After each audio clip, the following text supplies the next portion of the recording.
I'm Eli Wintersheet, and this is Lab 3, Black Hole. This lab focuses on the movement of a star orbiting a black hole, and the mass of that black hole will be determined using a model of the forces acting upon a star. This will be done using the following formulas.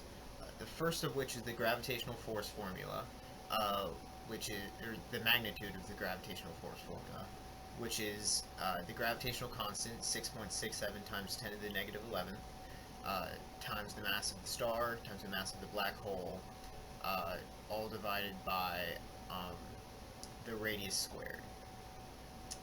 And the second of these formulas is the separation of Fnet into perpendicular and parallel components, which we will see later in the code. If you direct your attention to the left side of the screen, you can see the glowscript that was used to create the model. Right here are the initial conditions. G, the gravitational constant, is set. The mass of the star is set to 2.0 times 10 to the 30th kilograms. And delta T is set to be 1 day in seconds. Within the calculation loop, we can see that V initial and V final are defined, and then that is used along with the mass of the star to find the initial momentum and the final momentum using the definition of momentum, P equals mv. And then we calculate the change in momentum and the change in velocity. And then we calculate dp dt, which is the change in momentum over the change in time. And according to Newton's second law, this is equal to Fnet when delta t is small. In the next section, we calculate dp dt parallel, and we do this by finding the change in the magnitude of momentum over the change in time, and this is defined as the parallel component of dp dt. And we know since dp dt is Fnet, we can say that that is the parallel component of the net force, and from here we can say that the perpendicular force is equal to dp dt minus dp dt parallel. In the next section, we define the mass of the black hole as the rearranged gravitational force formula for the mass of the black hole, and then we print that out and it runs.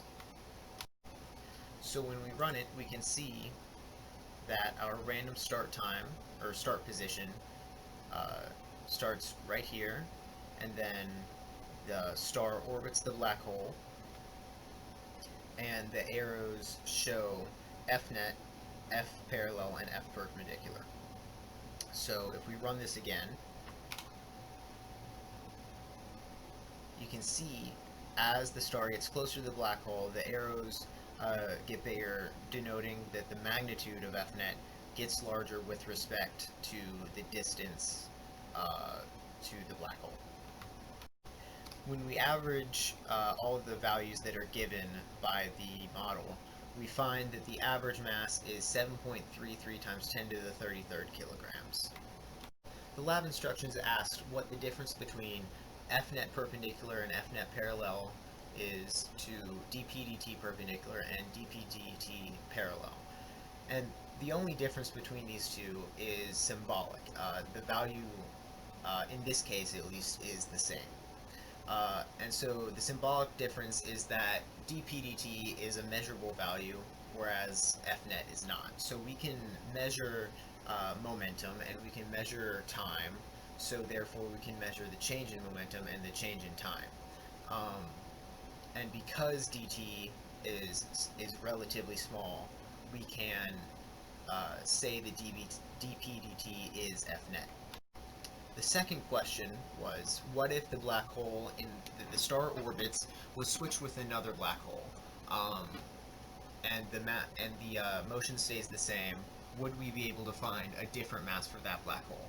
And the answer is no, we would not have a different mass for that black hole, because the gravitational force is reliant upon the mass of the black hole. So if the motion has this same orbit, then we will have the same net force and if the only force acting upon the star is the gravitational force by the black hole on the star, then there will be no change in mass because we are looking at the same motion.